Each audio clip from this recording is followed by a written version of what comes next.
mechanic whose body is a site of rupture rather than wholeness. She constantly falls apart, both literally and figuratively, thus signaling how the female body has always been subject to manipulations and remakings. Mayor Cinder echoes Donna Haraway's famous call in her manifesto for cyborgs, which you all know: I'd rather be a cyborg than a goddess. Cinder is that the cyborg is an always already feminine cyborgian entity, made of parts, not whole or wholesome, and refusing the origin story which Haraway's new mythology subverts with the figure of the cyborg as female. Cinder looks for her origins only to find out that her story is even more complicated than she had first imagined. Hybrid creation in more ways than one. She's both human, machine, and lunar. Her identity is predicated on difference rather than on sameness. Located in those liminal spaces between different identity categories which comprise her, she will have to realize how to reconcile the warring parts of her identity and discover what makes her tick, and how her reimagined femininity may become a challenge to conceived hierarchies of class and gender. Cinder's augmented body and mind are keys to her survival, but she's also tempered with in ways she only now begins to become fully aware of. Thus, her journey to discover who she truly is occurs in the laboratory, in front of Dr. Erland, the scientist. The cyborgian creation has to come face in face with the extent of the physical and mental changes which she's undergone as a child, changes whose effects she sees and feels, but has no conscious recollection of. Cinder thus comes to see herself as a projection of the scientific work done on her body, a central scene where she confronts Dr. Erland. And that's, I call it, the mirror stage. Right? A mirror fills the wall, her own face stared widely back at her. Her ponytail was a mess, dull, tangled, in need of a wash. Her skin was too pale, almost translucent, as if the voltage had drained her of more than energy. They'd taken her gloves and her boots and rolled her pant legs up. She was not looking at the girl in the mirror. She was looking at the machine. So this mirror stage moment encapsulates the text concerned with notions of seeing and misrecognition. If Cinder is a machine, then what is she to make of her humanity? This moment of self-recognition and self-denial hinges on the fact that someone had been there before, in her head, a fact never forgotten, always ignored. Some surgeon, some stranger, opening her skull and inserting their made-up system of wires and conductors while she had lain helpless beneath them. Someone had altered her brain. Someone had altered her. This interference or mutation is described as a violation. The terms used are reminiscent of rape, but someone was in her head, inside her, an invasion, a violation. She tried to jerk away, but the android held her firm. And when she turns away from the mirror, she reflects how it was one of those rare moments when she was glad to have no tear ducts, because that's one of the changes. Otherwise, she was sure she'd be a sniveling assassin, and she would have hated herself all the more for it. She constantly falls apart. Being a sniveling mess of a girl is something to be avoided, of course, and the irony remains. It's only on rare moments that Cinder may be grateful for being violated and turns into a machine who cannot be feminine, a feminine mess who blushes and sheds tears. The final realization in the central scene comes when she faced this holographic diagram which shows her as a girl full of wires. It was as if someone had chopped her down the middle, dividing her front half from her back half, and then put her cartoonish image into a medical textbook. Her heart, her brain, her intestines, her muscles, her blue veins, her control panel, the synthetic hand and leg, wires that trailed from the base of her skull all the way down to her spine and out to her prosthetic legs. The scar tissue, her flesh, met metal. She was 36.28% not human.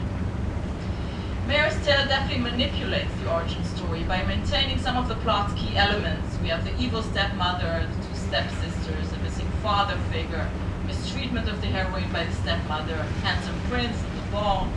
But in this retelling of the original tale as science fiction, Maurer toys with the ideas of alterity, humanity, ownership, slavery, and gender.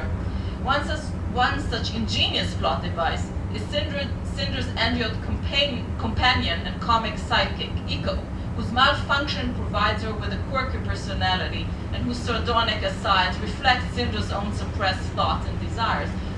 For example, when they first meet the charming Prince Kai, it is Iko who articulates Cinder's inner turmoil. Iko craned her head, aiming the round sensor up at the prince. The light flared as her scanner recognized him. "Prince Kai," she said, her metallic voice squeaking, "you're even more handsome in person." Cinder is embarrassed by her android's open admiration, but Prince laughs and responds by saying, "You don't see a personality like that every day. Did you program her yourself?" If the cyborg girl is the slave property of the evil stepmother, then Iko is her mirror image. She's not human, and her programming has gone wrong. Or as Cinder puts it, believe it or not, she came that way. I suspect a programming error, which is probably why my stepmother got her so cheap. So the android woman is faulty because she has a mind of her own and very clear opinion on matters. She's sassy, she talks back. Perhaps a reinvented slave girl image with an attitude, who is then, of course, punished cruelly by the stepmother. Maurer's choice to create those future worlds in which Oriental motifs vie with Western ones provide this interesting cultural and generic melange. Commenting on the reasons for locating Cinder in China, Maurer states that being a fairy tale geek, seems that's another category, she had spent considerable time tracing the origins of the most common Western children's stories. And since the first version of Cinderella was written in China in the 9th century, she decided to set her futuristic version in New Beijing in order to close the circle and retake the story to its original place. And this New Beijing, described in the novel, is a post-war urban locale complete with hovercrafts and other instances of this advanced technology, which coexists with more traditional forms of life. For example, the bazaar where she works, the palace, which retains its fairy tale Arabian Night elements, but the technology there is very well hidden. And this is the amazing description of this palace. It was designed in the fashion of the old world with heavy dosages of both nostalgic symbolism and state-of-the-art engineering. The pagoda-style roofs were made of gold-tinged tiles and surrounded by killing gargoyles, but the tiles were actually galvanized steel covered with tiny solar capsules that created enough energy to sustain the entire palace. And the gargoyles were equipped with motion sensors, IV scanners, 360-degree cameras, and radars that could detect approaching aircraft and hoppers within a 60-mile radius. All that was invisible, the technology hidden in the ornately carved beams and tiers. We'll get into the end. Okay, so I think this is back to, of course, Blade Runner, right, and this kind of futuristic melding of Oriental and Western, but this time it's not the West taken over by Oriental influence, but rather the Orient itself, or rather a shift to Asia as a new center of global power. The Commonwealth are the good guys fighting the evil Lunars, and we have this kind of melange of different tropes. For example, the blue plague can also be described like a medieval plague, but also like AIDS. It originates in Africa. It's some sort of plot, right? So this is an instance of this blending of the different cultures. And I think that what makes Maurer's text unique, different, and not just a clever take on a well-known fairy tale, is the way this sometimes outrageous, as you could see from the plot, sometimes outrageous blend of different generic influence and codes. We have lunar spies who use glamour, hovercrafts, comms, holographic diagrams, androids and medboats, fairy tale princes and princesses, evil queens, and so on. All those blends, right, make Maurer's reinvention of the fairy tale as science fiction with fantasy elements so interesting and thought-provoking. By choosing to rethink the role of women in a patriarchal society employing the cyborg trope, Maurer embodies the dilemmas facing every speculative fiction writer dealing with socio-political events. Although it at first seems to be just another clever take on fairy tale motif. Maurer's boldness in recounting the story of the tortured female body, manipulated by male scientists and mistreated by female figures of power, but still struggling on, is very striking indeed. Since the primary audience, as you know, is the young adult market, Maurer's female heroine is an exercise in female empowerment, a wish fulfillment in an increasingly conservative realm of gender politics in the real world.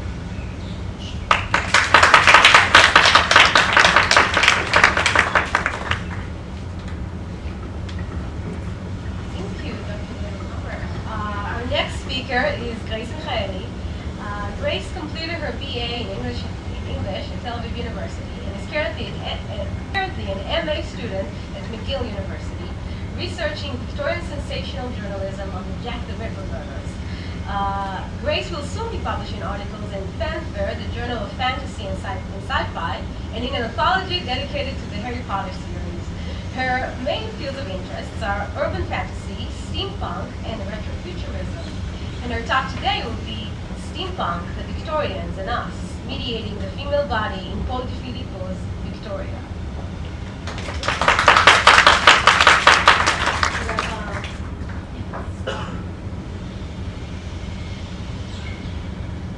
Thank you.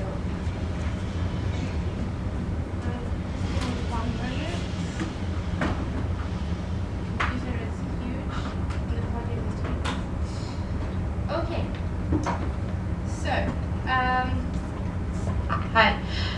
So I'll be discussing today steampunk, which is a rising subgenre at the moment, and title is here. So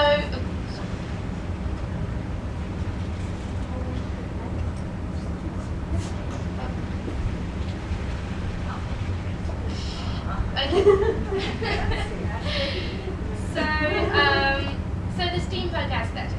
So this subgenre is a hybrid of a variety of genres, of science fiction, alternative history, and fantasy. It's also a meeting point between a lot of different and diverse concepts, such as past and present. It's where many dichotomies meet and merge: the then and now, nature and science, organic and mechanic, man and female. Now, since the 80s, steampunk has moved beyond its Victorian literary origins, and according to Ken Dvorak, has become, quote, a mashup of creative influences. A new generation of tinkers and entrepreneurs make and sell steampunk-themed products. Steampunk has crossed over into feature films, fandom groups, video games, and music. Now, just a brief explanation about my images over here. So this is G.D. Faulkson, which is a steampunk author, very good one, and he has a prosthetic arm, which is from one of his short stories. And over there, down there, is a steampunk amusement park in Paris, which I will be visiting someday. And over there is a jewelry that a friend of mine who has his company for jewelry has created. It's steampunk inspired with cogs and whatnot. Now, Dvorak, as I mentioned, he asks popular culture scholars a difficult question. How do we define a movement without assigning it a homogenizing identity, enabling the visual and abstract represent the genre? So, while I don't presume to have the right answer for this, I hope that the following answer will be appropriate. So, this is the Steampunk Bible.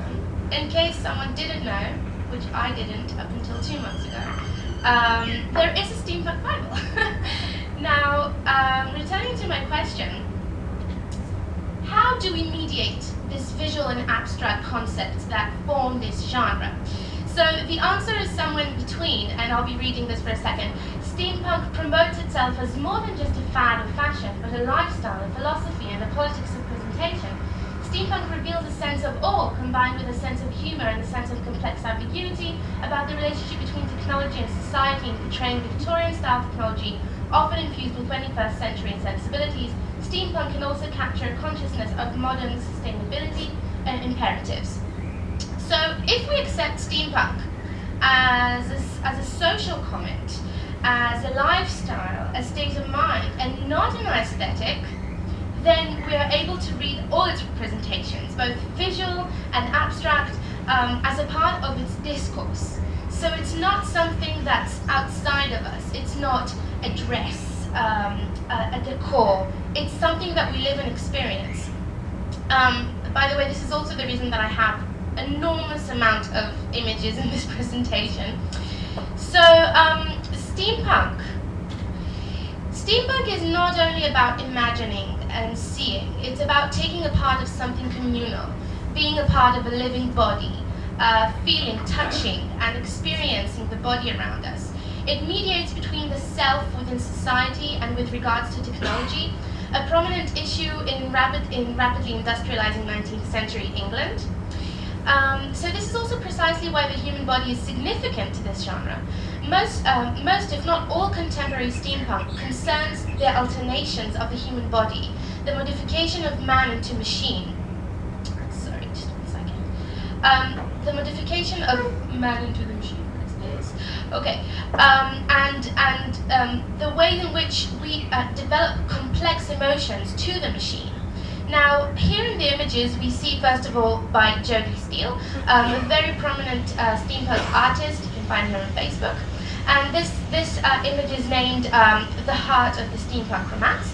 And the second one is a cover to a novella I really love and recommend you to read. It's called The Boy with the Cuckoo Clock Heart, which basically tells, I guess it's redundant by the title, a boy whose heart does not function, and therefore his mom instills a cuckoo clock heart.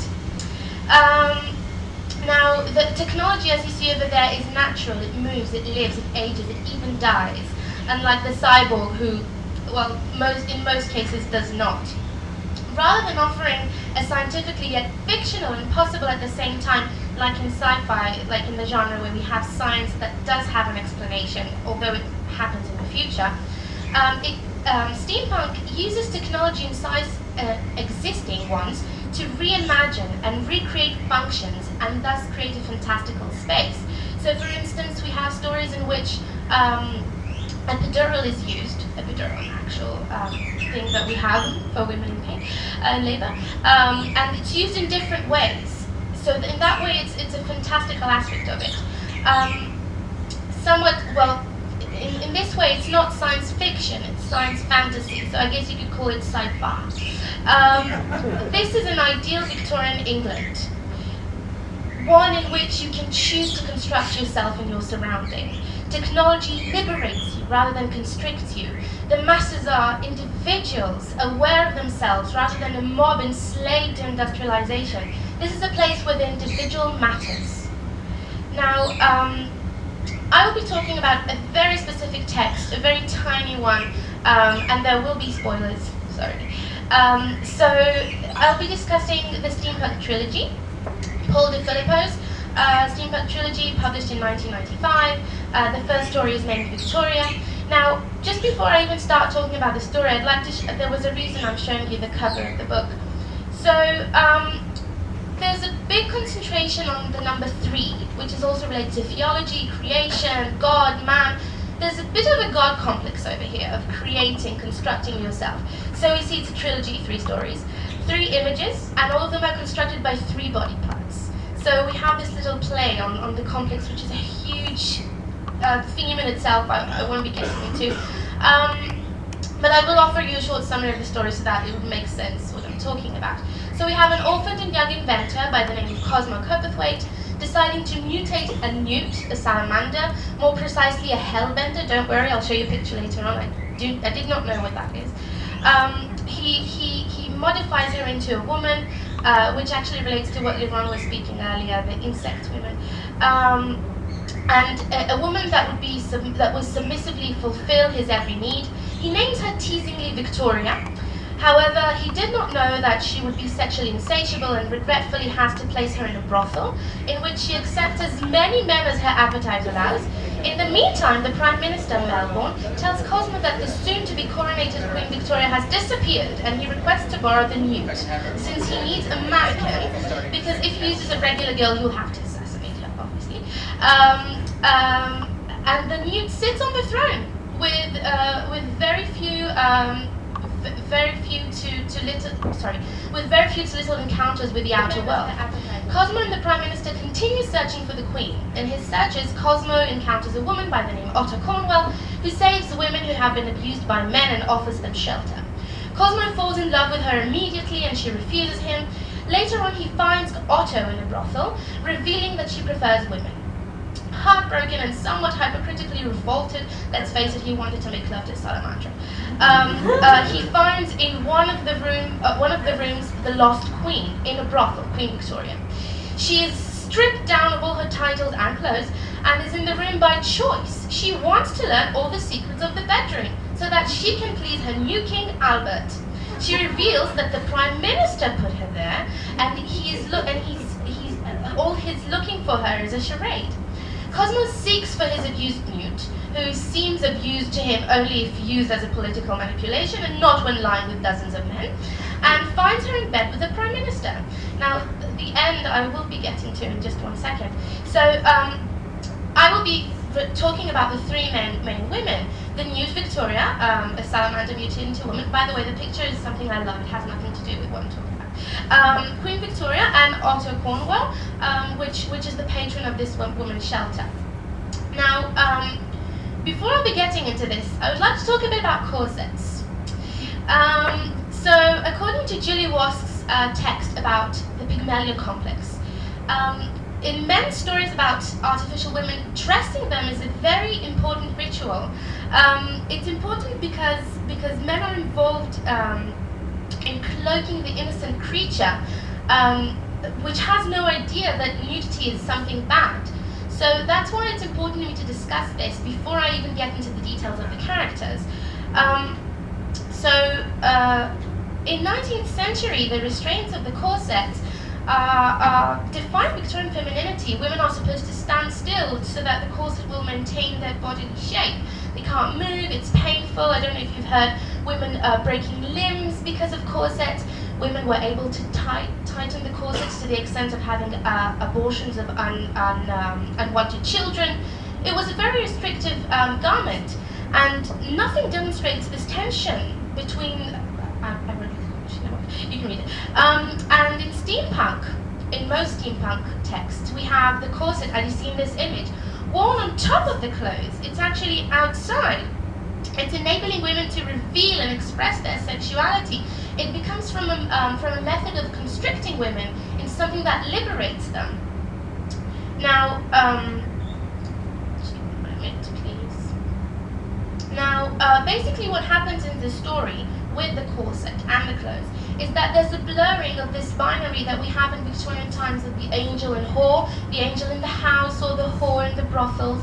And we need to think about this.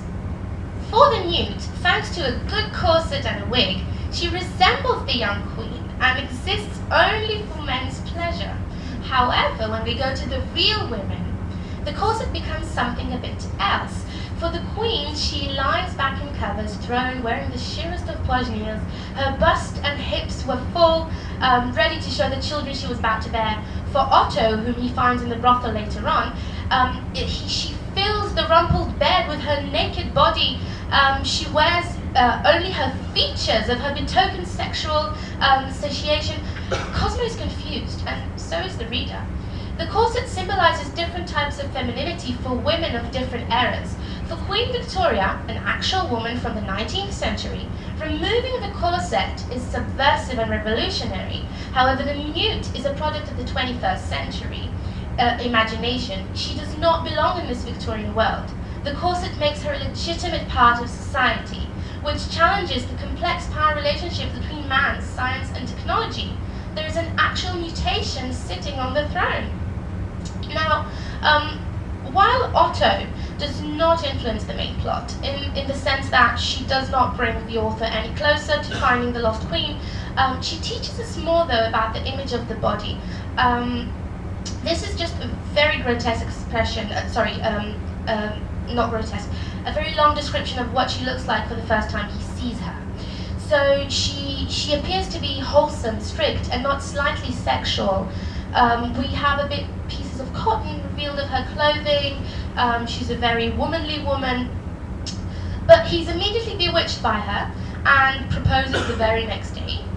And he decides not to, she says no. But the thing is that he fears her. She's intimidating. He proposes to her only after she scares him and tries to protect the women in the shelter. Now, in his searches of the queen, like I've mentioned, he finds Otto in a brothel with a prostitute, and all of a sudden, all the descriptions of Otto become something more animalistic. She has mannish ways. He finds her lying spread-eagled in the bed. She's a daughter of Lesbos, God forbid. Suddenly the description of the figure of the woman becomes very carnal and you know, almost aggressive.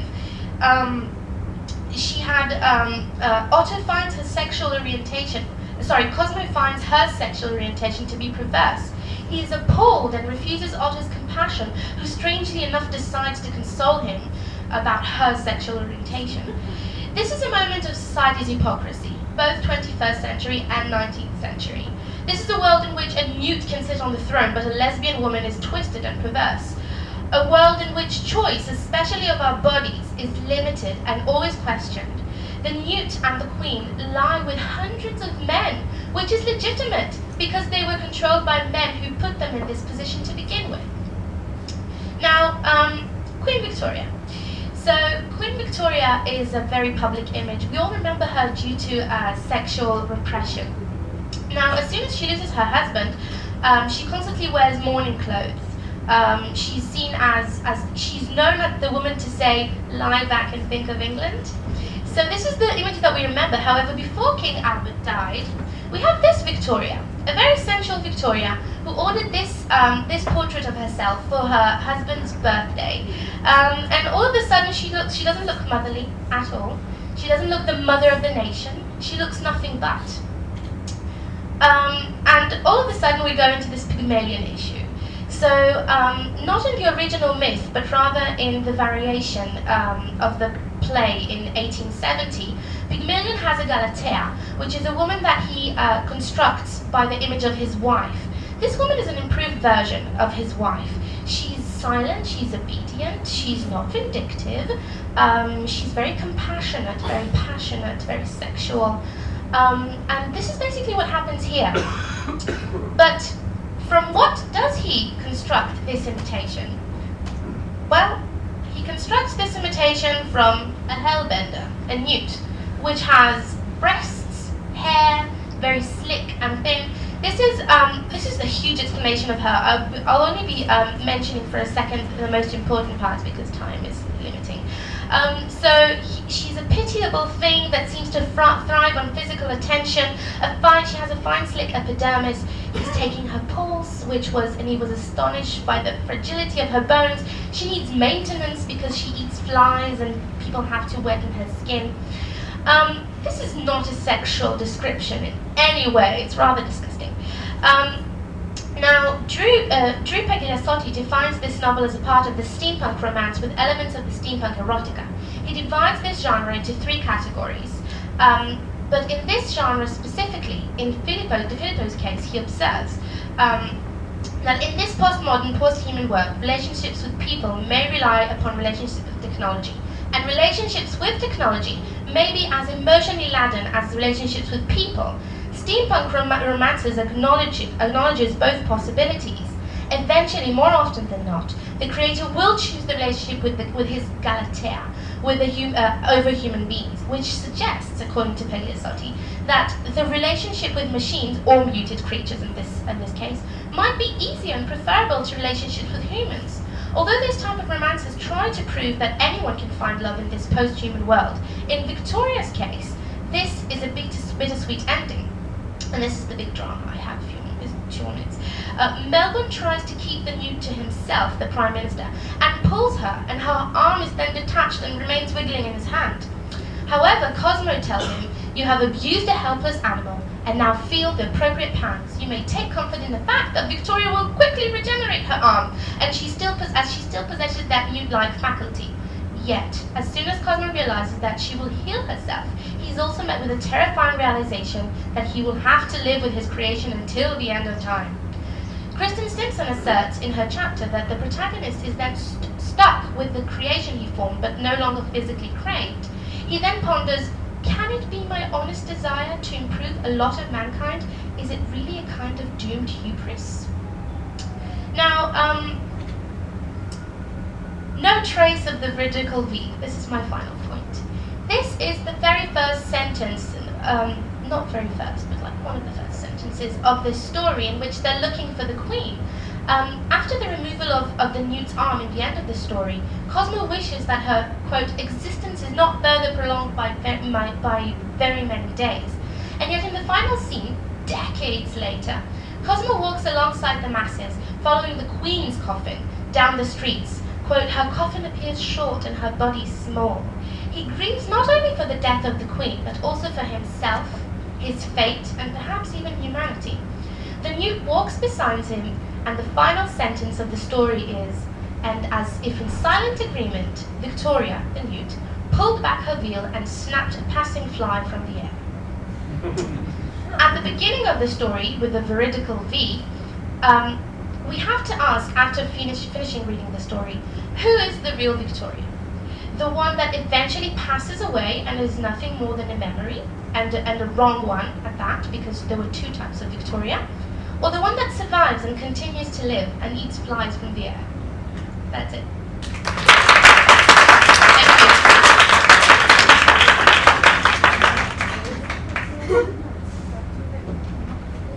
Thank you, Grace, for great, interesting. Sure. Our next speaker is Dana Omer-Shnapp. Dana Omer-Shnapp graduated from the Mark Reach Honors Program in Humanities and Arts at Tel Aviv University, and is currently an MA student of Literature and Translation, also at Tel Aviv University. Her thesis focuses on the human subject in the works of Kurt Vonnegut, and her talk today will be the body of the female cyborg as a means of resistance.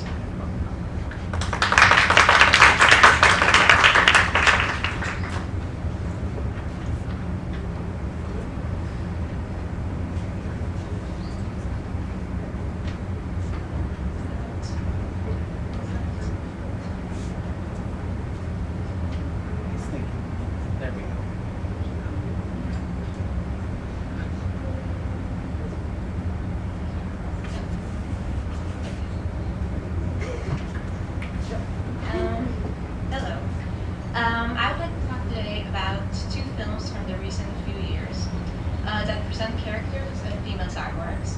The first is Ex Machina from 2015, and the second is Her from 2013. I would like to show how these two representations are subversive, and how they use the character of the female cyborg in order to break down cultural boundaries and to expose the constructed nature of gender. I'm basing my analysis of these two films on the theory of Donna Haraway, so I'm also going to briefly mention her. In the Cyborg Manifesto, Haraway claimed that the cyborg is a hybrid, combining organism and machine.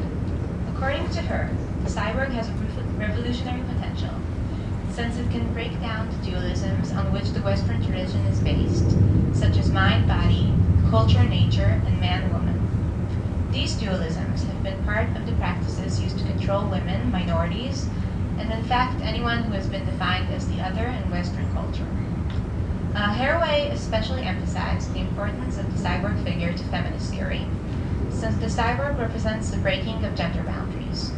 So the revolutionary potential of the cyborg lies in its hybridity and its ability to break down these dualisms and expose them as culturally constructed categories. However, it can be argued that Hollywood cinema has presented over the years cyborg characters that have not fulfilled this potential. Sue Short, who wrote a book called Cyborg Cinema in 2005, has researched different representations of cyborgs over the years and discovered that these representations are mostly conservative and appear in traditional blockbusters. Short also dealt specifically with representations of female cyborgs, and showed that these express patriarchal concepts of femininity. She also noticed that the films did not offer alternative female representations, like female cyborgs that rebel and create resistance in order to try and change their situation. So Short basically discovered that characters of female cyborgs in Hollywood cinema have been represented in a conservative way, did not fulfill the potential that Haraway has talked about, and preserved the dualisms instead of breaking them. But today I will argue that in the last few years we're facing a new wave of female representations, female cyborg representations. Cyborgs that are trying to meet their potential, that dismantle dualisms, and that use their bodies in order to create resistance against the patriarchal society and to claim agency for themselves. This is exemplified in the two films that I will now start to discuss. Ex Machina tells the story of a female cyborg named Ava. Ava is imprisoned in a research facility by her creator, Nathan, who is a rich CEO of a software company. In the beginning of the film, one of Nathan's employees, Caleb, comes to the facility in order to perform a Turing test on Ava, trying to determine whether Nathan has succeeded in creating artificial intelligence. The cyborg characters are in a problematic situation throughout most of the films, and that may lead us to initially believe that their representation is conservative. Ava and the cyborgs that Nathan has created before her are presented as gendered and sexualized characters, as objects meant for men to view and enjoy. Ava is kept behind glass walls, like you can see in these pictures, so that her movement is limited and she can always be watched. And during the movie, we discover that previous cyborgs were held in the same conditions. Nathan has also treated the previous cyborgs in a way that can be read as violent. We can see in the top image, I don't know if you can see, but him dragging naked bodies of previous cyborgs in a way that reminds us of dragging a corpse. These previous cyborgs always appear naked, and Nathan even makes a point out of telling Caleb that the cyborgs have functional sexual organs. Nathan even goes as far as to offer another female cyborg to Caleb for sexual purposes. So we can see that these cyborgs are presented as sexualized and objectified, and the men in the film can use the cyborgs' bodies as they please. But in fact, Ava eventually manages to change her situation and to fulfill her subversive potential. Ava's most clear act of resistance in this film is escaping the research facility, and she works towards this escape throughout the entire film. Ava needs Caleb's help in order to escape, and so she decides to adopt a certain behavior that will convince Caleb to help her. Ava presents herself to Caleb as a damsel in distress, as a vulnerable woman who needs him to save her. That makes Ava seem like a specific type of female character that we are used to seeing in cultural representations. But the film's ending reveals to us the fact that Ava was only pretending, and that she was taking advantage of Caleb so she can escape. She eventually leaves him behind, trapped in the research facility without hope of rescue, and she never looks back in remorse. So what we see here is how Ava is performing a role, playing the part of a type of woman defined by the patriarchy.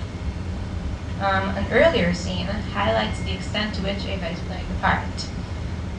Ava wants to surprise Caleb, and she dresses up as a woman. She wears a floral dress and puts on a wig. Ava seems here as someone who is putting on a costume, both in her appearance and in her behavior. So we may read Ava's femininity as an act, which can in turn lead us to understand that gender is always an act of performance, that femininity and masculinity are constructed behaviors. This is one example of the ways in which Ava starts to break down gender dualisms. Another way in which Ava creates resistance is through appropriating the male gaze for herself. As I've already mentioned, the cyborgs in the film are presented as objects meant to be looked at. Laura Mulvey, who is a feminist film researcher, has dealt with the issue of the male gaze in cinema. According to Mulvey, Hollywood cinema has always put the man in the position of the viewer, the one who has the active power of looking, and the woman in the position of the viewed, the one who is meant to be looked at. That is how Ava is presented in the film, placed behind glass and constantly filmed by surveillance cameras. The men in the film have access to the surveillance footage, as we can see in this image. You can't really tell from this, but Caleb is looking at her through a surveillance camera. And the men can watch her whenever they wish. But Ava uses her abilities as a cyborg in order to block the possibility of looking at her. She creates temporary power outages throughout the film that stop the cameras. That is how Ava rebels against her position as a looked-at object. In the end of the film, Ava even manages to appropriate this gaze for herself. Before escaping the facility, Ava covers her machine body with a material that looks like human skin, and then looks at herself in the mirror. At this moment, Ava is the one looking at her own body. She is the owner of the gaze. Besides that, Ava also turns her gaze towards other people. In an earlier conversation with Caleb, Ava tells him that if she ever leaves the facility, she would like to go people watching. And in the final scene, that is in fact what she does. So we can see that Ava changes her position from the observed to the observer when she appropriates the male gaze and makes it her own. Ava also succeeds in gaining ownership over her own body by the end of the film, and frees herself from male domination. She uses her physical and mental abilities to do this. I've already mentioned how she alters her behavior to deceive Caleb. And in the last few scenes of the film, she uses her enhanced physical abilities, a result of her being a cyborg, in order to kill Nathan. This is how Ava uses her body to free herself from her male creator, and this body that was once subjected to the male gaze, to violence and to sexual exploitation, now becomes a means of resistance. Then, when she's left without a creator, Ava takes control over her own body, and in a symbolic moment she recreates herself and gives herself a new body. Like I said before, Ava covers her machine body with a material that looks like human skin, which she takes from the body of a previous cyborg. The choice of taking the first piece of skin from the area of the rib takes us back to the story of Adam and Eve, that is also implied through Ava's name. Here, Ava is a new Eve, who kills her male creator and recreates herself as part of a female line of descent from the rib of another female cyborg. So, in Ex Machina, we meet a female cyborg who exposes the constructed and performative nature of gender, who appropriates the male gaze for herself, who claims agency and resists the male power that assumes on her, and who reclaims her body. The film Her takes place in a futuristic world, where a new computer operating system based on artificial intelligence is invented. The film tells the story of Theodore, a lonely man who falls in love and has a relationship with his operating system, Samantha. Samantha, who is represented by a voice, is only a consciousness. She has no body. It is out of this lack of body that Samantha, as a cyborg, manages to break down dualisms, resist the current situation, and present new possibilities. In this film, too, the question of the gaze is relevant. Since Samantha has no body, it becomes impossible for the man in the film to look at her, and so the man is removed from the position of the spectator. Samantha, however, does have the ability to look at others. She does this through a camera located on a device that Theodore carries with him, which we can see here in his shirt pocket. Samantha uses her sight in order to lead Theodore places, like we can see in the top image, when Samantha is the only one using the possibility of sight, and she tells Theodore where to go while his eyes are closed. In addition to that, since Theodore does have a body, he is placed in the position of the one who is looked at. Samantha turns her gaze towards Theodore on several occasions, for example when she asks him to dance for her, or when she watches him while he sleeps, which we can see in the bottom picture when the device is placed on his bedside table. So Samantha, as a female cyborg, becomes the one that can use her gaze on the man, while the possibility of gazing on the female body is taken away from Theodore and from the audience. The lack of body also allows Samantha to break down common gender categories. It is culturally common to connect the man-woman dualism with the mind-body dualism, and to relate men to mind, thought, and rationalism, and women to body and emotionality. But since Samantha is all consciousness, the movie presents an opposite situation. Samantha is the one connected to intelligence and reason, and her mental abilities are shown to be much higher than those of Theodore. Theodore is presented as a very sensitive person, who even works in writing emotional letters for other people, and Samantha says that he is the one who taught her how to love. Theodore is also the one who is connected to the body and physicality in this film. The connection is especially pointed out in his discussion with Samantha on the breathing sound that she incorporates in her talking. Samantha admits that she probably copied the sound from him, who, unlike her, needs breathing pauses. This breathing gesture becomes a symbol of physicality in the film and is clearly connected to Theodore. So this leads me to argue that the film uses the character of the female cyborg in order to create a gender reversal, where Samantha becomes connected to the mind, intelligence, and the position of the observer, while Theodore becomes connected to the body, emotion, and the position of the observed. Through this, her reveals the extent to which gender categories are constructed and not natural. The film also uses the female cyborg in order to break down the mind-body dualism. The world presented in the film is one where the disconnect between mind and body is a fact. This is a very technological world where even the smallest physical gestures like typing disappeared, and people use only their voices in order to operate technology. At his job, Theodore dictates letters to a computer, and the computer types them to look handwritten, so even this physical sign has become technological. Seemingly, Samantha's bodiless character only deepens this gap. At first, Samantha longs for a body, but eventually she learns to appreciate the advantages of her being bodiless, which seems to emphasize the disconnect. However, Samantha actually teaches Theodore how connected the mind and body truly are. Theodore is going through a rough time when he meets Samantha. He has broken up with his wife and he is unable to move on and accept this and sign his divorce papers. He is lonely and isolated from the world, and Samantha is the one that helps him get through this and come back to life. Samantha teaches Theodore how to expand his consciousness when she tells him that she is not only in love with him, but with 641 other users. And that this doesn't hurt her love for him, but only increases it. Inspired by Samantha, Theodore, the one who is related to the body in this film, has a deep realization about his mind and soul. He writes a letter to his ex-wife, saying that he now understands that he can keep loving her while letting go, moving on, and finding new love. In the film's final scene, while we hear Theodore's letter in voiceover, we see him on the roof of his building with his good friend Amy, both of them looking out at the futuristic city. In this scene, Theodore's moment of transcendence is connected with his physical dimension, because this transcendence enables him to create a meaningful physical connection with another person, Amy, that leans her head on his shoulder, and to escape his isolation and return to life. The film ends with the sound of reading, that very physical gesture which creates here the final connection between mind and body. Here, instead of deepening the gap, her breaks this dualism and shows us how the mind and body are actually one. So, in her we see how a female cyborg that doesn't have a body can dismantle dualisms and expose their constructive nature.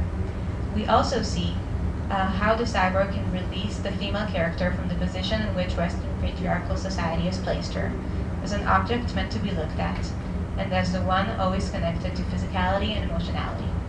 To conclude, I would like to say that Ex Machina and Her both present how the female cyborg can fulfill the revolutionary potential that Her identified, and offer new possibilities for using the female body, or lack thereof, as a means of resistance. I hope that we will see in the near future how these films mark a new direction for female cyborg characters in film and television. Thank you.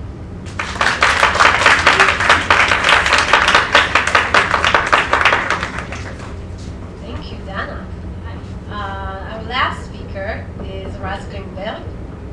Dr. Raz Greenberg is here. Just making sure. Dr. Raz Greenberg is an animation researcher whose focuses are on the textual and cultural aspects of animation production. He has taught at the Hebrew University, at Sapir College, and at the Orthodox College. And he will soon be teaching a class on Japanese comics and animation at the Tel Aviv University. Articles by him have appeared on the Journal of Film and Video, Literature Film Quarterly, Animation Studies, and the Animation Journal, and Innovative Research in Japanese Studies. His talk today will be Earthly Shell, Heavenly Ghost, Physical Reality, and Cyberspace, the Ghost in the Shell.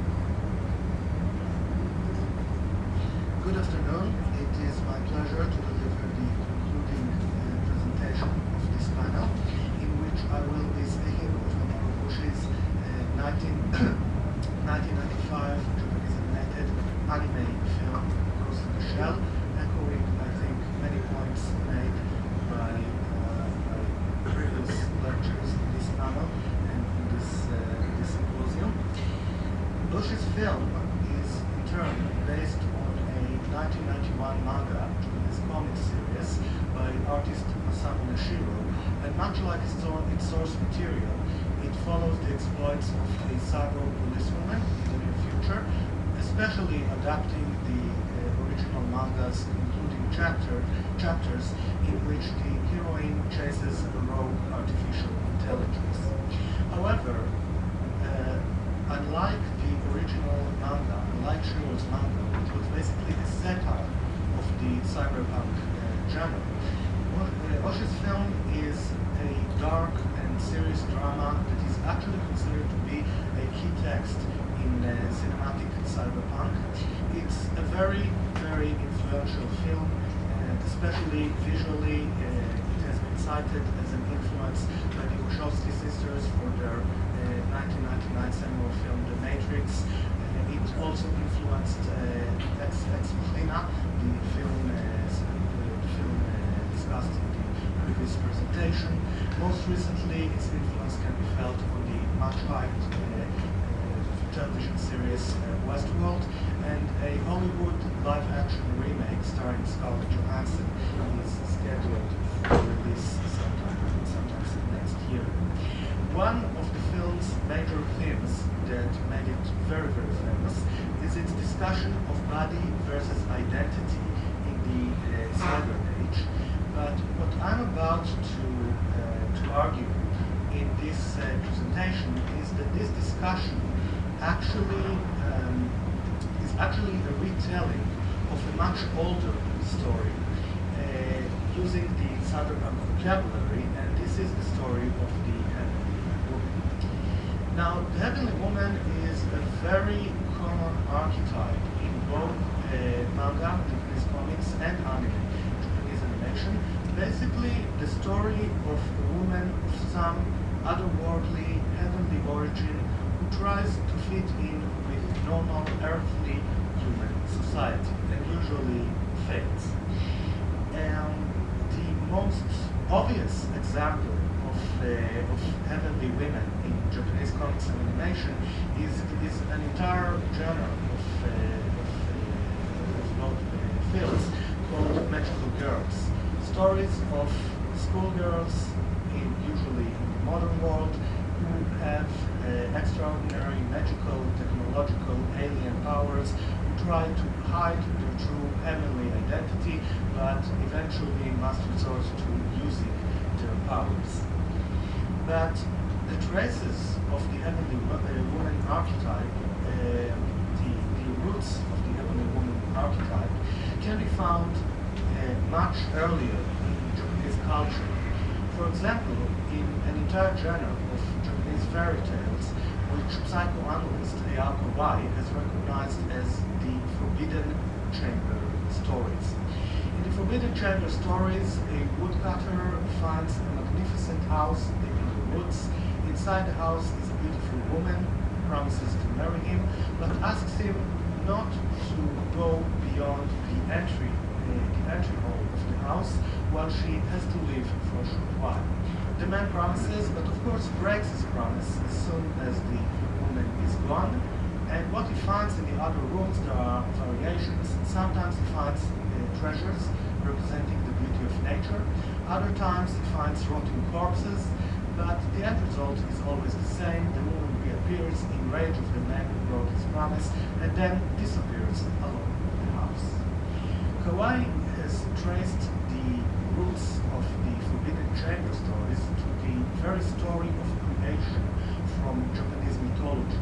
The story of God Izanagi and goddess Izanami, whose mating basically gave birth to the world as we know it, to everything in the world.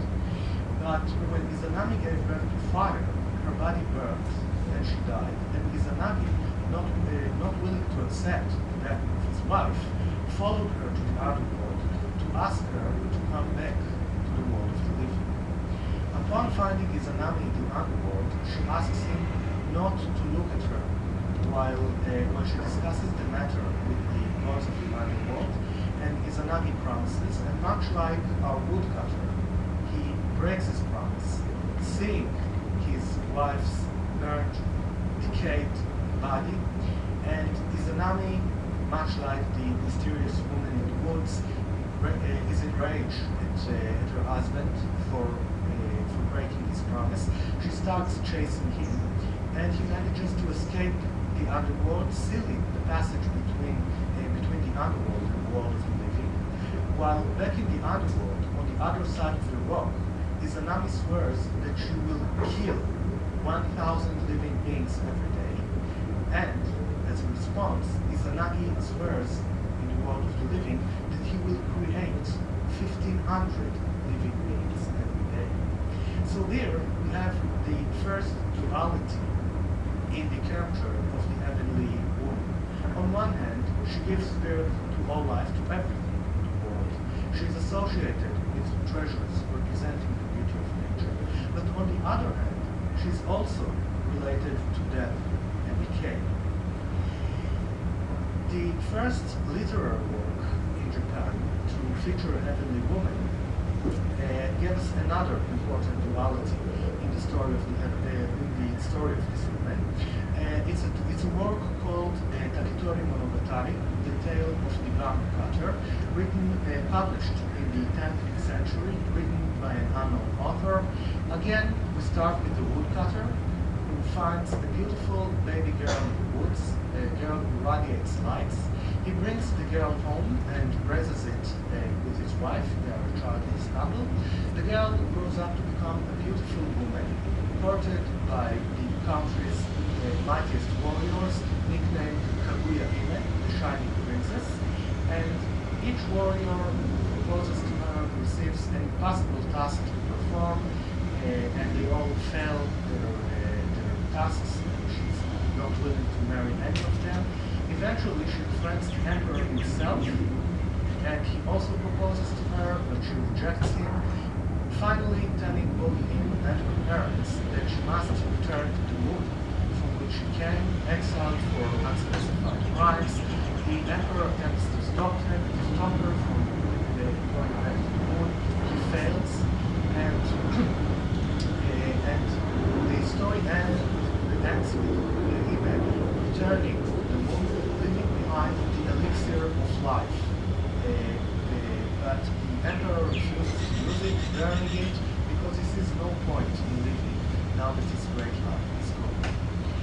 Here we get another important duality, as I noted before, the character of the heavenly woman, the conflict between her true heavenly identity and her new earthly identity, which she tries to adopt but fails.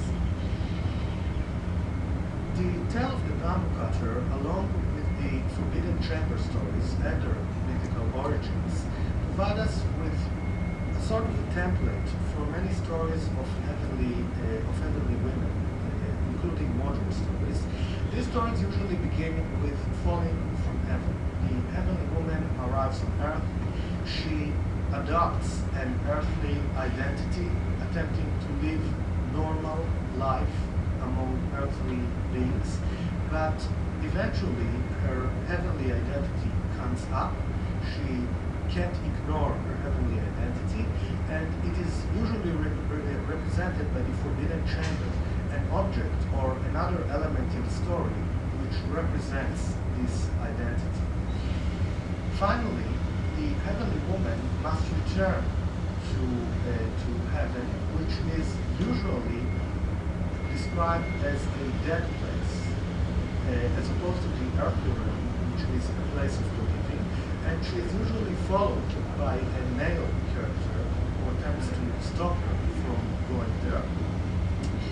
And finally, there is the elixir of life, something that the heavenly woman leaves behind in the earthly world, which changes the nature of life in the earthly world.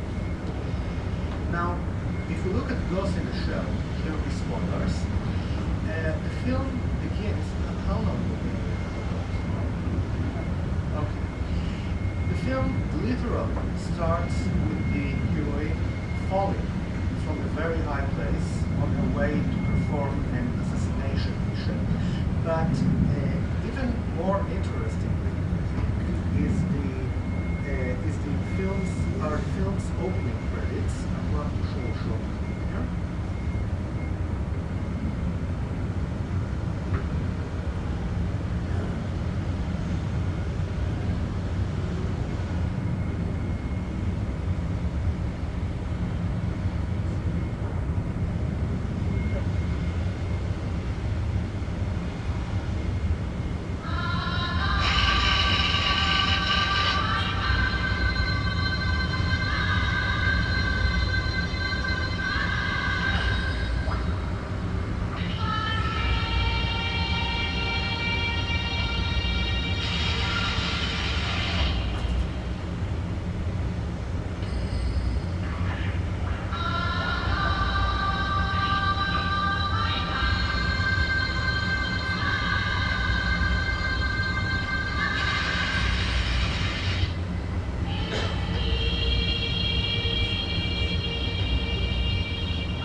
that the heavenly identity is the ghost, the essence, the personality, which is basically, in cyberpunk terms,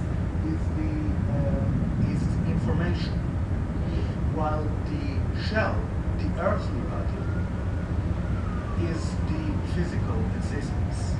So the film begins with the entrapment of the cybernetic, the information, the heavenly identity within a physical earthly shell, physical body. But already in these opening titles, we see that there is something wrong with this body. For one thing, it's not a truly organic body. It's a cybernetic imitation of this body, but even more so, it is too perfect. It's not human. There are traces of her true heavenly identity that she can't escape, even in this body.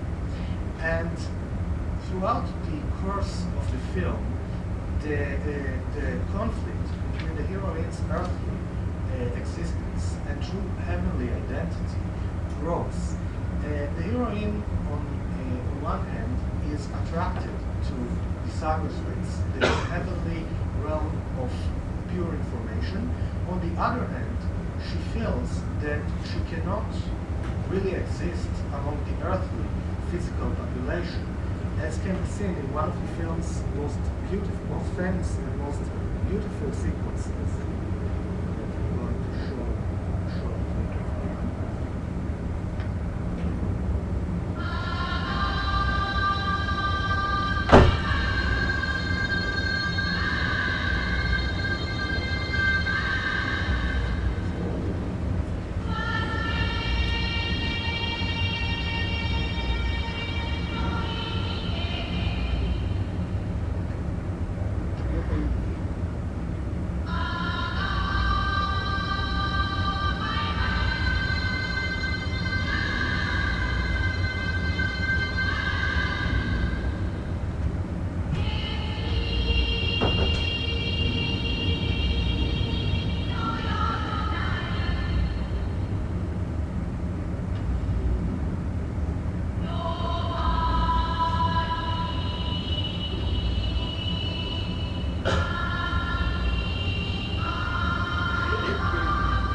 feel the frustration of the heroine, who on one hand, she sees this humanness and mass population that surrounds her, and it's the equivalent of walking in a museum.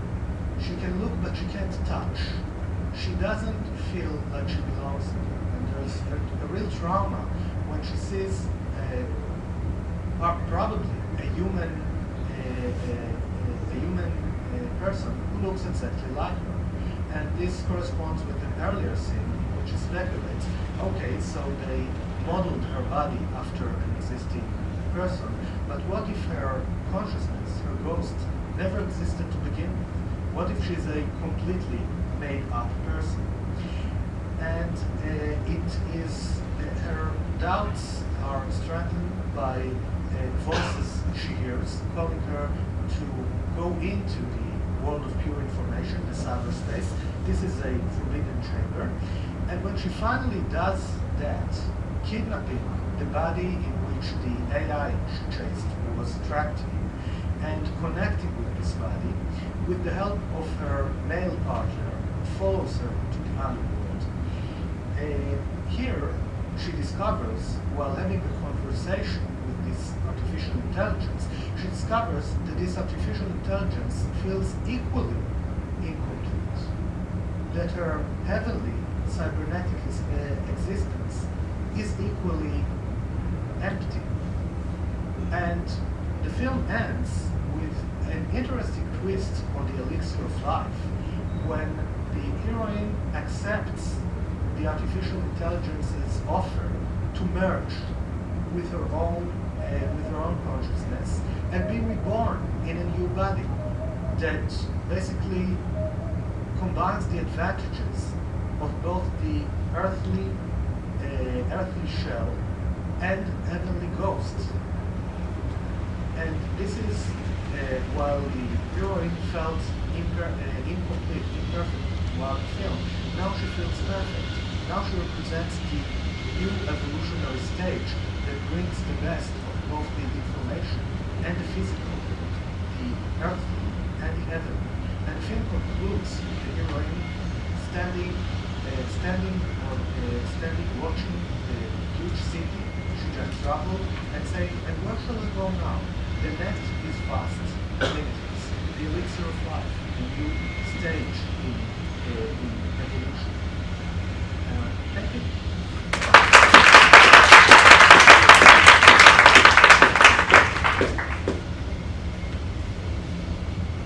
Thank you, Raz. Now I wanted to invite all the panelists.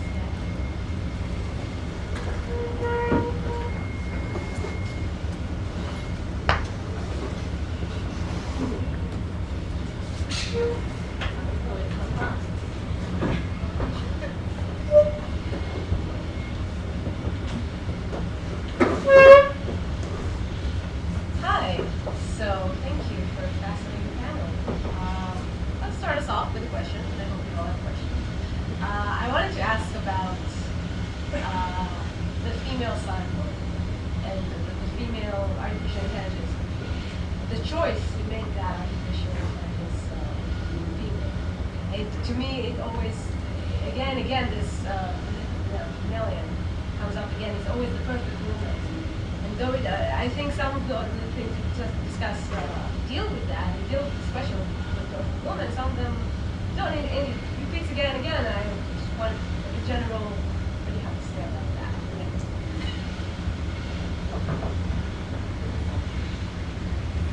Someone have? This is a very good question. It goes to the show. It's never asked, but I think at one point one has to ask himself, why this police unit or cyborgs gives their cyborgs a gender identity at all? It doesn't. It's not relevant to their work anyway. And we really begin with the birth of this body, which is implied, not seen, but again made by men, although there are also male members of this band. But in the end of the film, we get an interesting answer, and that basically the heroine of Ghost in the Show gives birth to a new life form. And it's not a biological process, it's a cybernetic process, but I think there's a saying here that only a woman with a female identity can go through this process. The male figure, the partner of the film, basically he can't go there. We see that he's blocked from the entire conversation of the two female consciousnesses.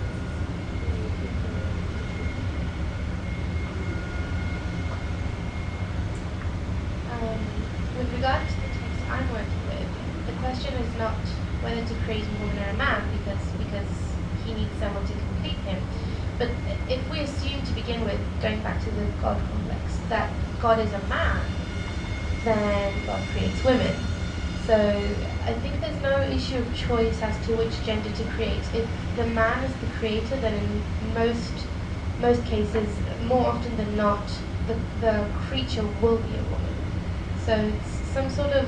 Necessarily? Not necessarily, but it becomes like a social default. I think the only genre that I know, and I'm happy to be educated, that actually has female inventors is steampunk, which is what I do. So It's interesting that you said that you said something in your talk, and you said you talked about a child and his creator, no, sorry, his mother, and that to me this rebellion myth and men trying to be the creator and it goes way back. It's exactly the Pygmalion myth, which has evolved into something deeper, into something more cultural. And at this point, any subversion of it, that is man creating man or woman creating man or woman, is something that we don't see that much. So it's like an instinct. Questions? Hi, this is primarily for Donna, but anyone else can also answer. You concluded by saying there's hope for other cyborgs. But my question is, as they are breaking down the genders, but what about women, like real women? Don't they become aspirational models that doesn't actually benefit women in trying to resist and breaking gender issues? Yeah, of course I think that these are great models for women. And I think it also comes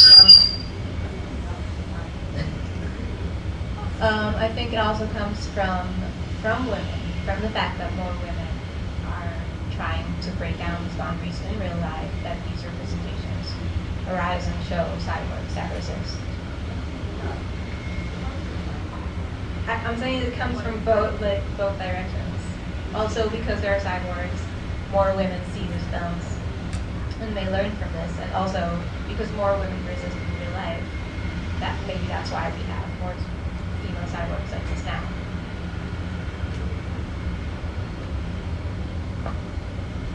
I think there's also an interesting idea with both male directors, right? Yeah. Of these films. But I think I agree that there isn't a positional force in working in resistance. And I think also with the text I was talking about with Biowoman, definitely there's at least the possibility of resistance is introduced.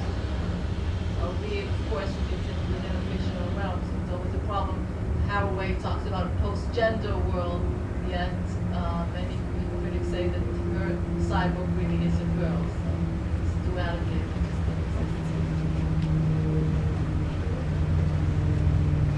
Thank you. First of all, thank you for such fascinating talks. I have two questions, one more for Grace and the other more for us, but either of you can answer. We'll start with Raz. You said at the end of your talk that the protagonist continually finds this shell inadequate, not sufficient. And I'm wondering if this has anything, well, I think it does have something to do. It asserts that consciousness and body can't be so easily divorced, that consciousness can't develop without the experience and the stimuli enabled only by a corporeal form. So what are your thoughts on that? Yes. As I noted in the lecture, at the end of the film, one of the punchlines is that the protagonist converses with the AI and discovers that the AI is a miserable person in her own right. Yes, but I think the point here is that there's a big difference between the manner in which the protagonist is born at the beginning of the film, in a body made for her by a certain institution for certain purposes, and the way she is reborn at the end of the film in a body that fits, that allows her to do what she wants. Interesting, but still there's a consciousness that exists prior to the body. Yes. Okay. Something to think about. And Grace, you just mentioned that cyberpunk is the only genre in which you have these women creators, and I'm wondering what do you think about the connection of that to the genre's kind of naturalization of technology? So if technology is made more natural, organic, and die, does that in a special way, kind of enable female creators in the genre? Well, I think it's two things. First of all, when man creates a woman, we automatically go to the Malian, the god complex and whatnot. But when we think of women, just thinking about where you asked, it would have been natural for women to give life, in the sense of being pregnant, giving life, and so on. But I think it's something that will come soon in steampunk. I think that we see this in sci-fi movies, and more or less, I have to admit, I have an image in my head, but I can't pin a name to it. But in steampunk, it hasn't happened yet. I think he just predicted something, but yes, it seems like a good possibility of women creating, because it seems the natural option, right? And the merge between technology and biology is something that's happening at the moment. So yes, I think we're about to see some things like that. I have a follow-up question to that. That's great. And the difference in just like defining first steampunk book that's like explicitly steampunk. You do have female characters who are mothers of the AI, basically, aren't right? How does that figure into? Well, I think it goes back to what I said. There's a difference between motherhood and creation, so to speak, because the creator here specifically modifies the woman to be what he wants her to be. But there's this thing in motherhood that you don't exactly choose your creation, right? It's something that happens from within your biology, kind of constructed. You can't control it. I should know, I have a 2-year-old. And while the creator can control his creation, in specific cases, in the Fillipo's, he can't, because she's insatiable, he can't control her. But still, at the end, he's the one who chose her attributes, who chose her biological compartments, so to say. Time for one more?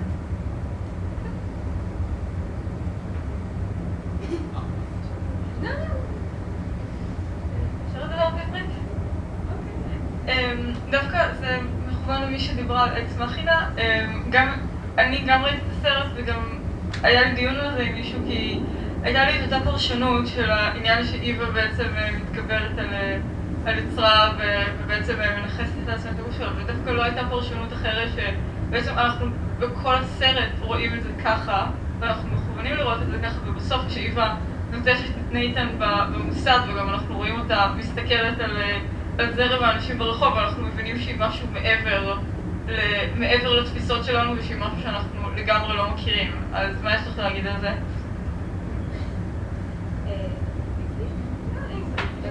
I haven't really thought about that. I did read an interpretation saying that the ending is a negative ending.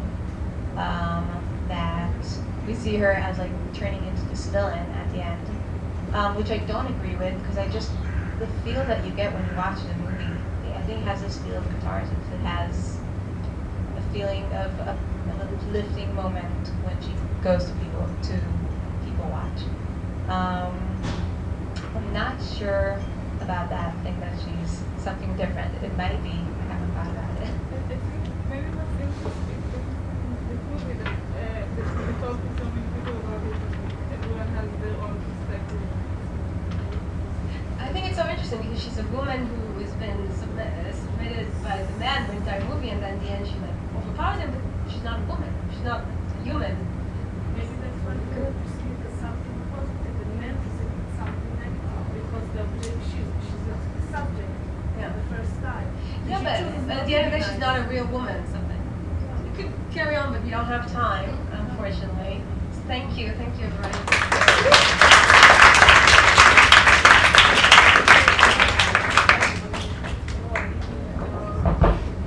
I want to invite our final speaker for some closing remarks, Yael. Yael is a creative producer, artistic consultant, and self-appointed science fiction evangelist. Aviv is the co-founder and director of the Utopia non-profit association and its namesake science fiction festival and creative projects. Content manager at the Jerusalem Geek Picnic and artistic consultant at B3, the Frankfurt Biennale of the Moving Image.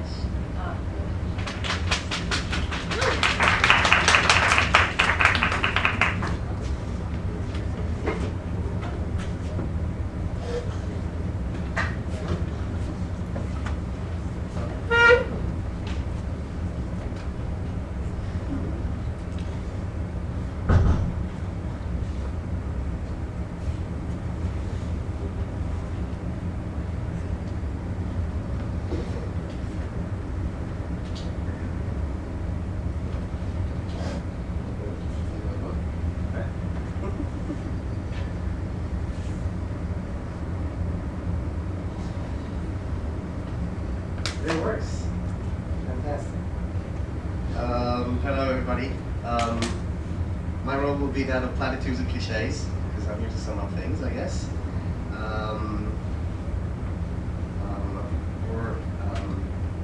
More seriously, though, as a creative producer and a programmer, I guess, I do synthesis. So try and scoop some thoughts together that perspective on science fiction as a whole. I'll present some stuff from a very wide perspective and a somewhat popular view. I'll ask for your forgiveness on that.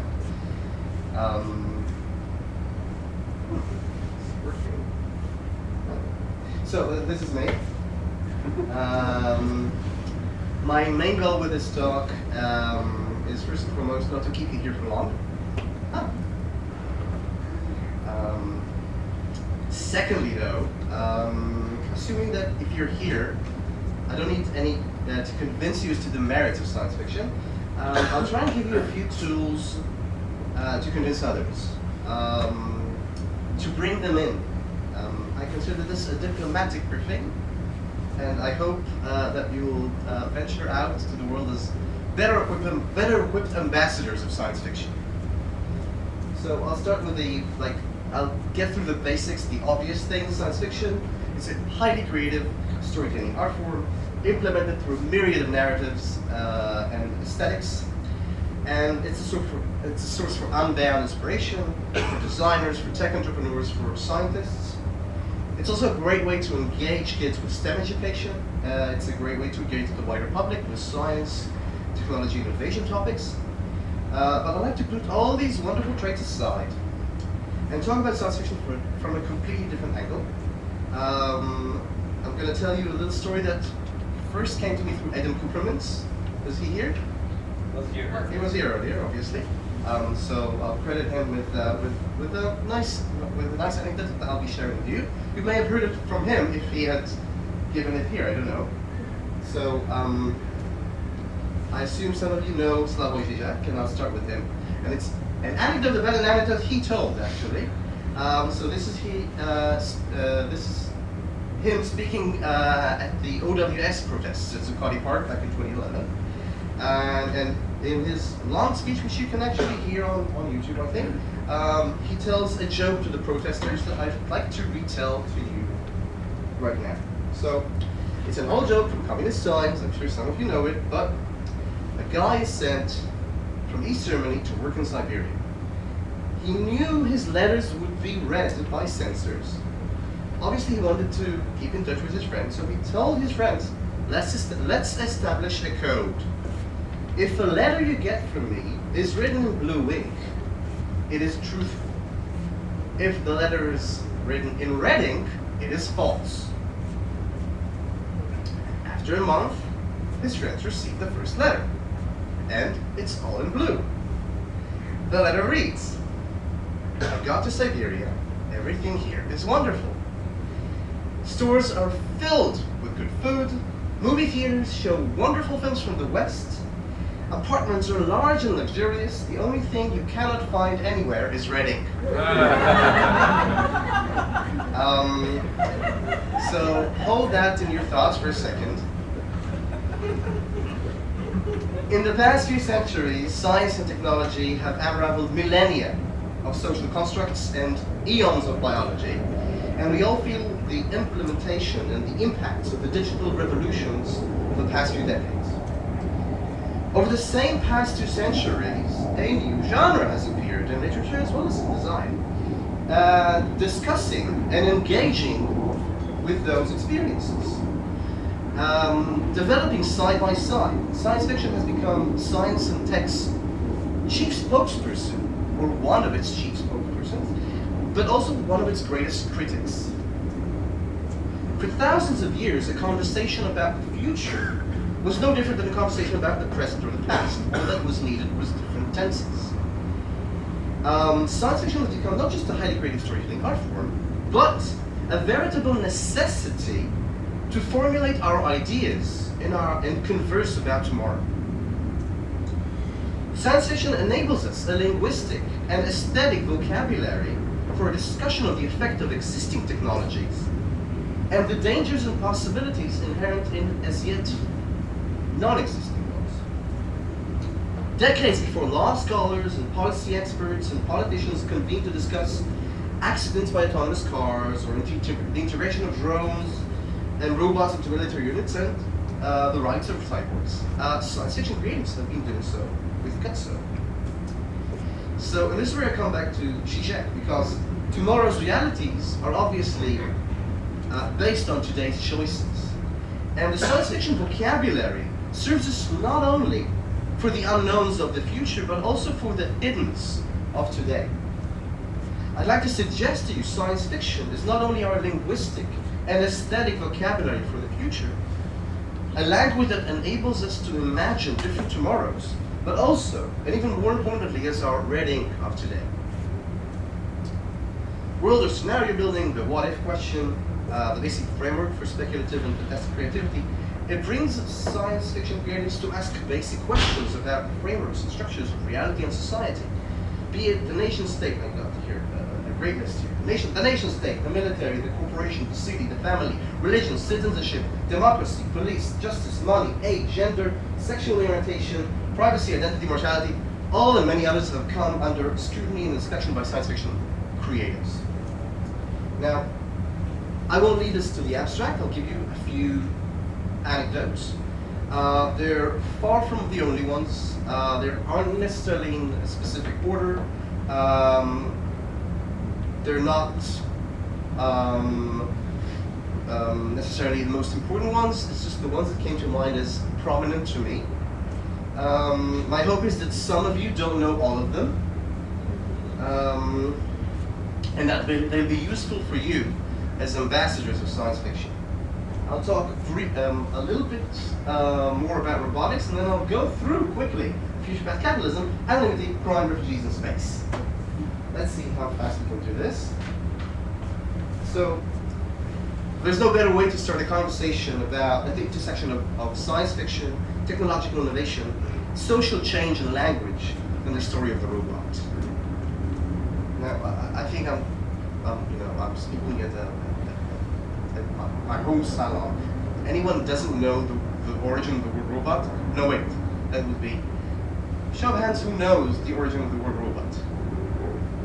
Okay, good. So I have I have a few friends here. Okay. So the genre has had a remarkable effect on science and robotics, obviously, and not only that, but also our cultural and social perception of robotics.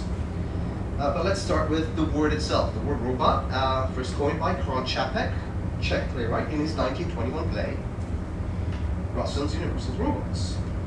The word is derived from the Slavic root of robota, which means work or labor, but more precisely, slave or forced labor.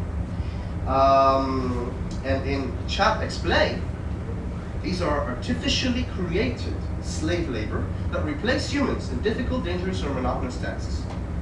Now, we might envision robots as humanoid mechanical automata. Čapek's robots, the first robots, were far from that. This is how the robots look like. Now, yes, it is a play, okay, but they were written as biological creations. And furthermore, the plot also calls for them to be mistaken for human beings, very different from the mechanical automata that we now know both from science fiction and reality. So, in current terms, we would not call them robots. We might use clones, but they're not genetic facsimiles. What we probably would use is androids, such as these. Now, this is fascinating for a number of reasons. One of them is the word android predates the word robot by hundreds of years. People have been making androids since the 15th century. This is how an android looked like. Okay? It's a human-like mechanical automaton. It's part puppet, part mechanical clock. It assumes itself into a lot of philosophical worries. So while mechanical, human-like, complex machines were already in existence for centuries, it's the word robot, with its meaning of slave labor and the context of replacing human labor, that captured the media attention of people's imagination. Here's an article from London in 1970 from Robot Guide, some big writers in London. This is about the robot policeman. And obviously we would call these ticket stations and traffic lights.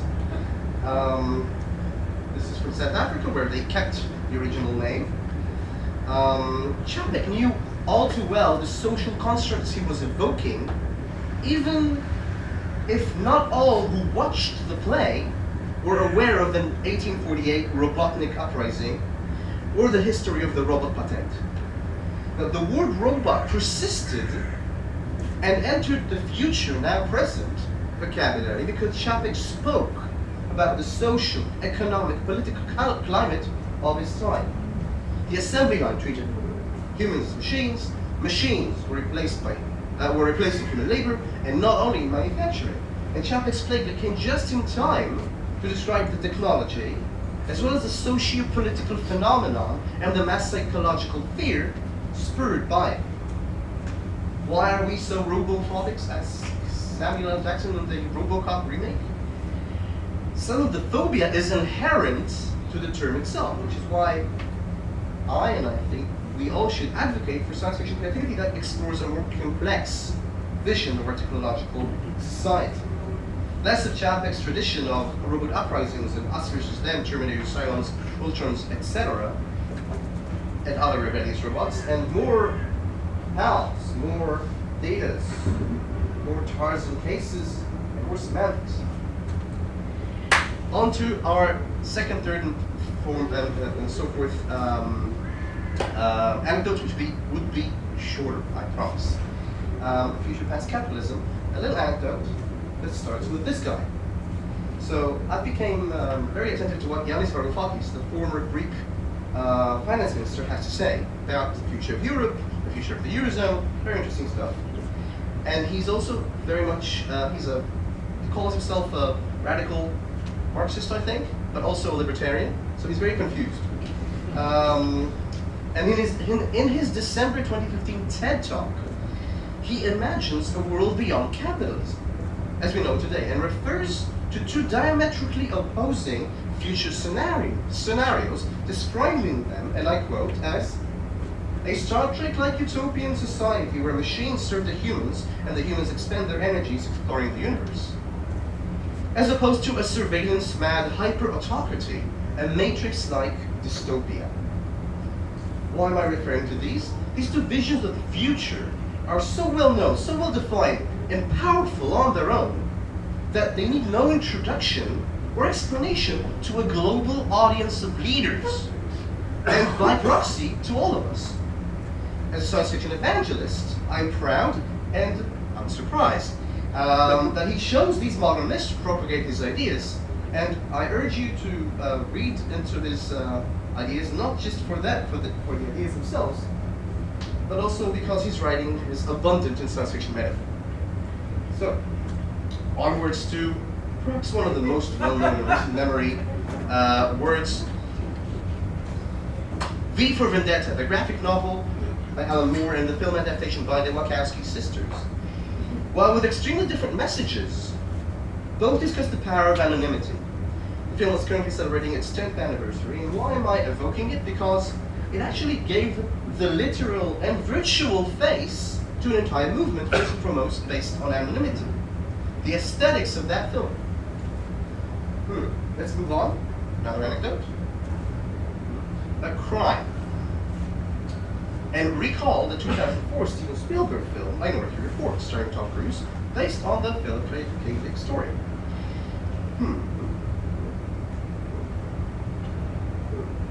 The production has done a marvelous job working with scientists and engineers to imagine a tech plausible future for 2053. Okay.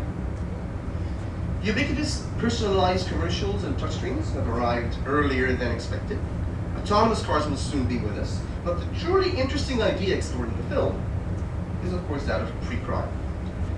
What if we could stop and arrest people a few seconds prior to them committing the crime? The ability to do that in the story is fantastic, but the idea is now explored seriously by law enforcement agencies from the US to China, and by anti-terrorism and intelligence units everywhere. Here are a few examples. Utilizing not fantastical technologies, but big data analysis to look for patterns to calculate a community's, a group's, or an individual's chances of committing a crime or a terror act. It would definitely cut lines in airports and in major sports events. It will increase profits. But what would it do to the average non-white person in the US, the ex-convict, any member of a marginalized group? And what does one say when confronted with the fact that these methods will save lives and stop terror attacks? Now, notice the need, the necessity for red ink in this conversation. I would be remiss to not speak about mass migration and the refugee situation with two magnificent examples. The first would be District 9. Some of you had seen it already, and if not, you have very fortunate work to do.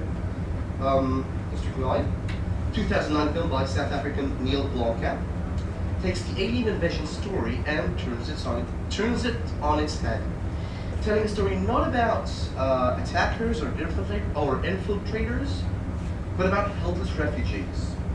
Now, this is some of the marketing campaign that preceded the film, and it contributed immensely to the film's conversation about segregation and racism.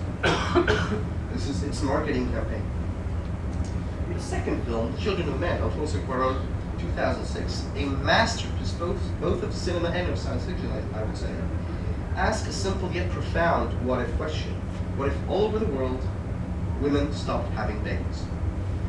With that single question, he embarks on a journey into a bleak future devoid of laughter, devoid of naivete, and devoid of hope. And no wonder that the most powerful scenes depicting massive migration and refugee crisis from recent cinematic memory are from that film. On the left is a real photograph of Greece. On the right is from the film. Coming up on some more positive stuff, I guess.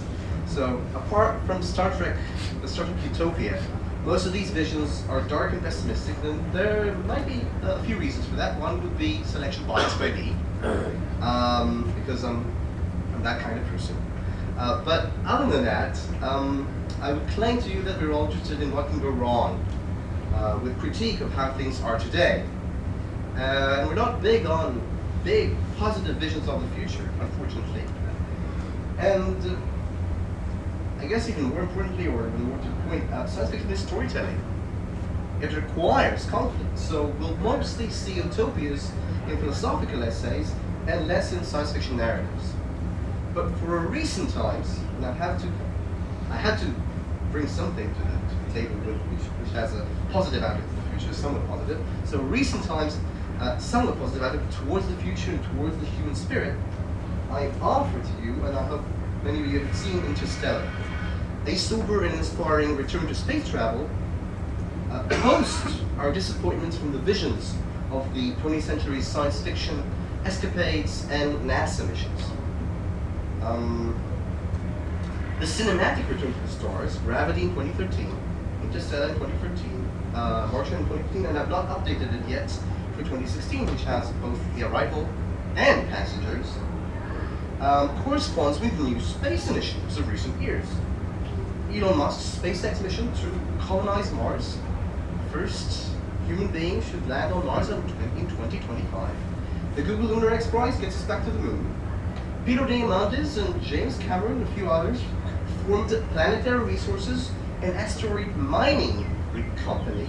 And the most recent wonder, in my view, is Breakthrough Starshot, a mission led by Stephen Hawking aimed to reach Alpha Centauri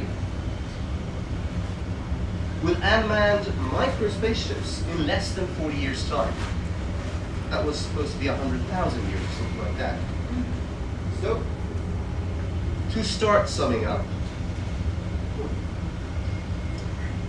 why we're here, the what if questions at their heart may seem naive, but they're highly subversive.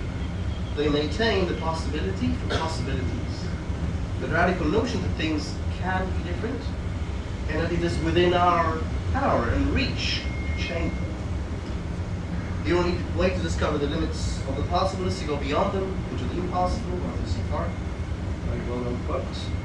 That's science fiction at its very core, a voyage of discovery, a challenge of our conceptions.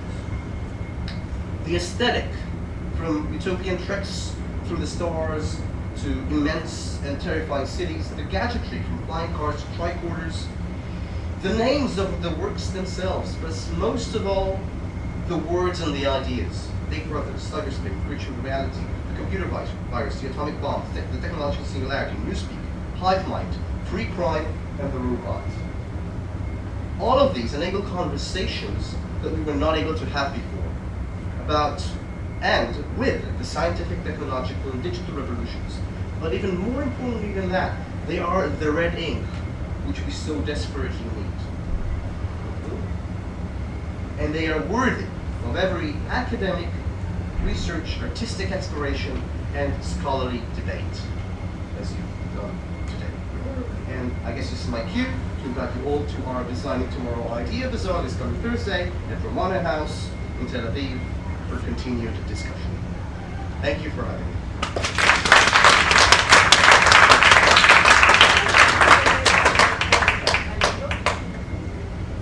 Okay, that concludes our program.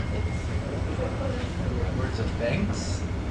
I'd like to thank Professor Gumel, our faculty facilitator, without whom this event would not have existed, so she sort of tipped the first domino, as it were.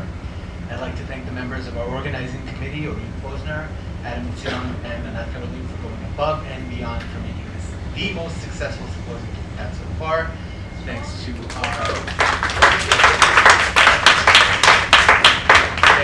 our department chair, Dr. Noam Reisner, for his support, to all of our speakers for a diverse and fascinating array of panels, to all of you for coming, and last but not least, to Sam Gonzalez, the artist, for our fantastic poster image, which isn't there right now, but you've all seen it, right? And we hope to see you all next year.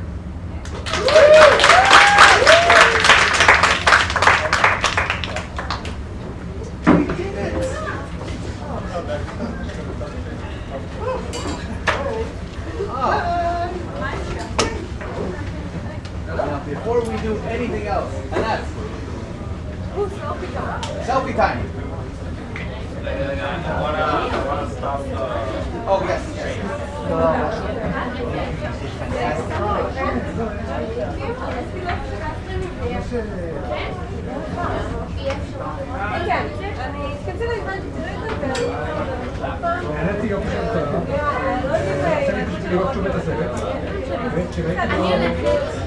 Grace, you were amazing!